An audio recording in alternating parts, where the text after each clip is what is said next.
কেতিয়াবা পৃথিৱীখনৰ দৰে আমাৰ কলিজাবোৰ ক'লা ডাৱৰে আৱৰি ধৰে।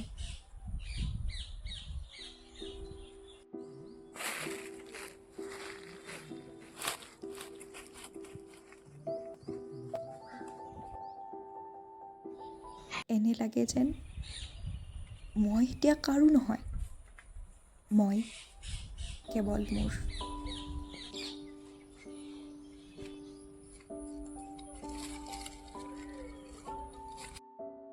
পুৱাৰ এই চেঁচা বতাহজাকে মোক কঁপাই যোৱা নাই, বৰঞ্চ ই মোৰ অতীতৰ সেই ধূলিবোৰহে উৰুৱাই আনিছে।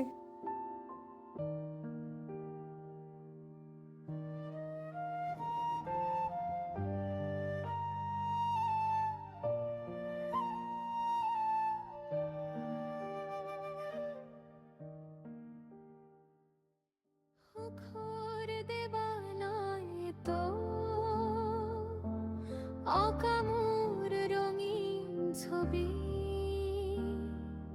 কেতিয়া নাজানো গ'ল খহি। এই ৰংবোৰ লাহে লাহে উৱলি গৈছে, ঠিক মোৰ পুৰণি সম্পৰ্কবোৰৰ দৰে। এই বিবৰ্ণ নীলাখিনিৰ মাজতে মই যেন মোৰ আত্মাৰ ক্ষত বিক্ষত ছবিখনহে দেখা পাওঁ। ছন্দময় জীৱন আজি গ'ল উবলি উবলি উবলি।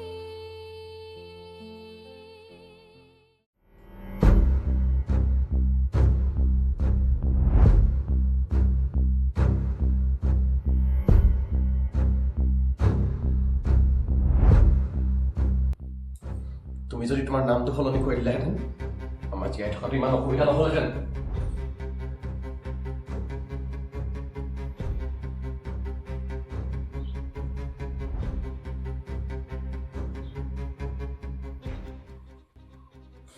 বুজি পোৱা নাই কিয়? এতিয়া ধৰ্মতকৈ আমাক এটা পৰিচয়হে প্ৰয়োজন। সমাজৰ আগত বাচি থাকিবলৈ হ'লে তুমি হৈ চলি থাকিলে নহ'ব।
মা, শিক্ষাৰ্থী হিচাপে আজি মোৰ প্ৰথমটো দিন।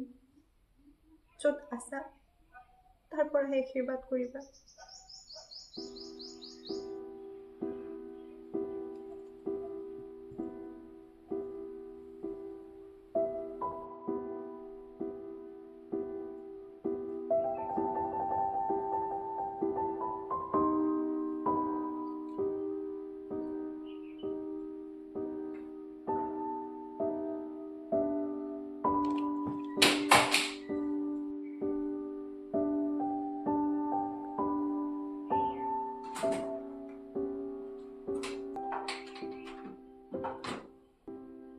আগতে শিক্ষকতাৰ প্ৰশিক্ষণ লৈ আহিছোঁ যদিও আজি প্ৰথম দিন বুলি অলপ ভয় লাগিছে। নতুন ঠাইৰ এই ভাড়াঘৰটোত মোক উৎসাহ দিবলৈও কোনো নাই।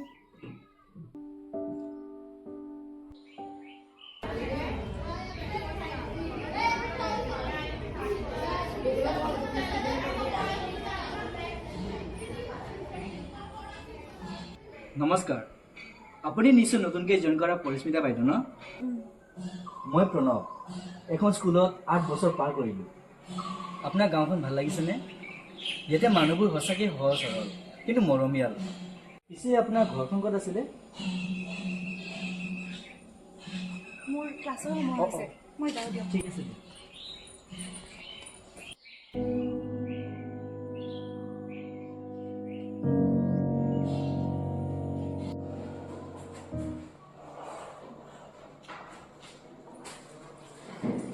তোমালোকক কৈছিলোৱে নহয় মই আজিৰ পৰা তোমালোকক অসমীয়া পঢ়াম। সেইকাৰণে আমাৰ পঢ়াশালী পাঠটো উলিয়াই লোৱা।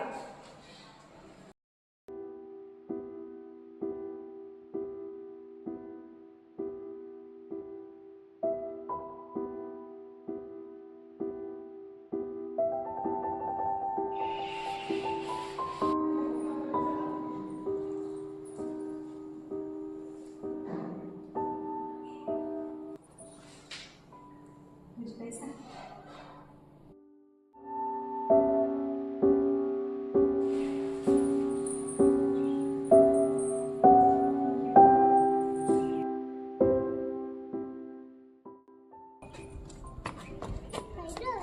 আপোনাৰ কাৰণে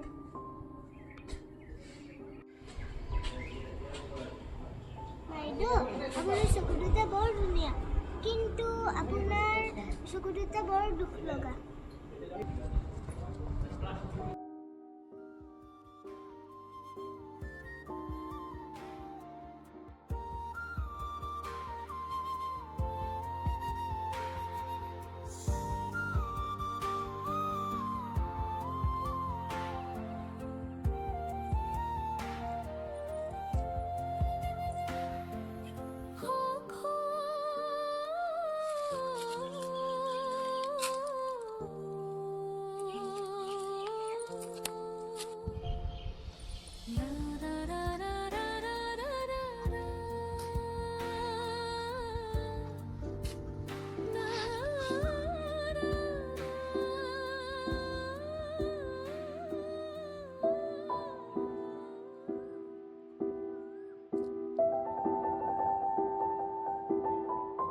মৰমলৈ বৰ ভয় লাগে, কাৰণ মৰমে আকৌ এবাৰ স্মৃতিৰ সেই বন্ধ দুৱাৰবোৰ খুলি দিব পাৰে।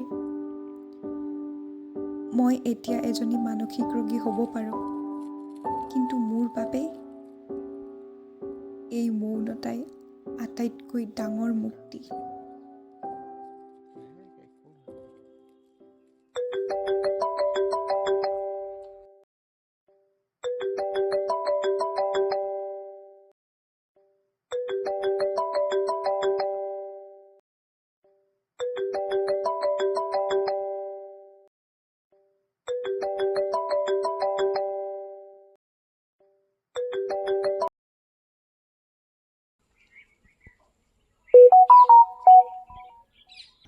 মই তোমাক বিচাৰি যাম।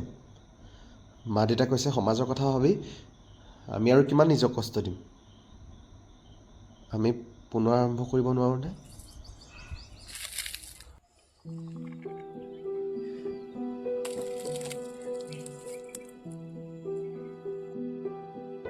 সমাজৰ বাবে ধৰ্মটোৱেই ইমান গুৰুত্বপূৰ্ণ আছিল যে তেওঁলোকে এজনী মানুহৰ কলিজাটো ছিঙি পেলাবলৈও কুণ্ঠাবোধ নকৰিলে। অৰ্ণৱে মোক ভাল পাইছিল নে মোৰ শৰীৰটোক, নে সি কেৱল সমাজৰ বিৰুদ্ধে এটা সাময়িক বিদ্ৰোহে কৰিছিল?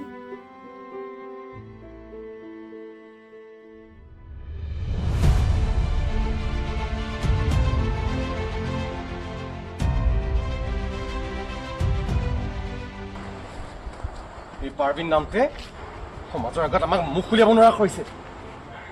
স্কুল কলেজ বিয়া সকাম যলৈকে নাযাওঁ, কেৱল এই পাৰ্বিনৰ নামটোৱে পাছফালে এটা প্ৰশ্নবোধকৰ সৃষ্টি কৰে। পাৰ্বিন, তুমি বুজি পোৱা নাই কিয়? আজিৰ পৰা তুমি পাৰ্বিন নহয়, তুমি পৰিস্মিতা সন্দিকৈ।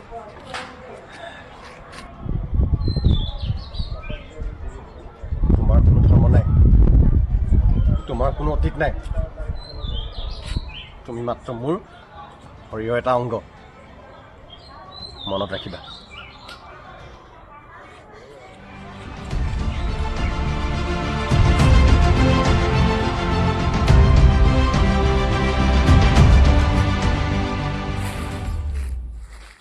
মনোবিজ্ঞানৰ ভাষাত ই হয়তো স্কিজইড পাৰ্চনেলিটি ডিছঅৰ্ডাৰ, য'ত এজনী মানুহে আৱেগিকভাৱে নিজকে এটা কঠিন শিলৰ দৰে খোলাৰ ভিতৰত আবদ্ধ কৰি পেলায়, যাতে কোনোৱে পুনৰ আঘাত কৰিব নোৱাৰে।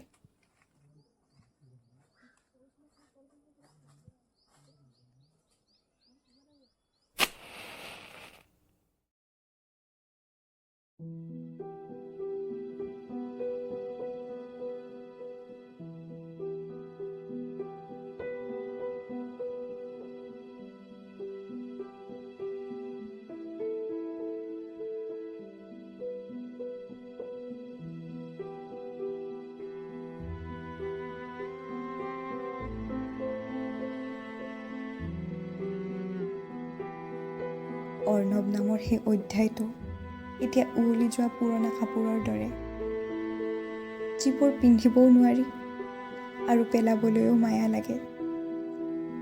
যি সমাজে ধৰ্মৰ নামত মোৰ কলিজাটো ছিঙি পেলালে, সেই সমাজৰ মাজতে মই এতিয়া নিজৰ অস্তিত্বৰ নতুন ৰং বিচাৰি ফুৰিছোঁ।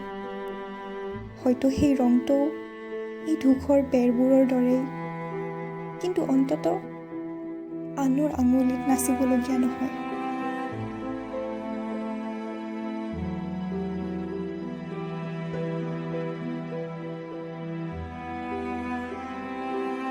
মই এগৰাকী নাৰী হৈ ইমান দূৰ আহিব পাৰিছোঁ যেতিয়া, আগুৱাইও অকলেই যাম। মোক কাৰো প্ৰয়োজন নাই।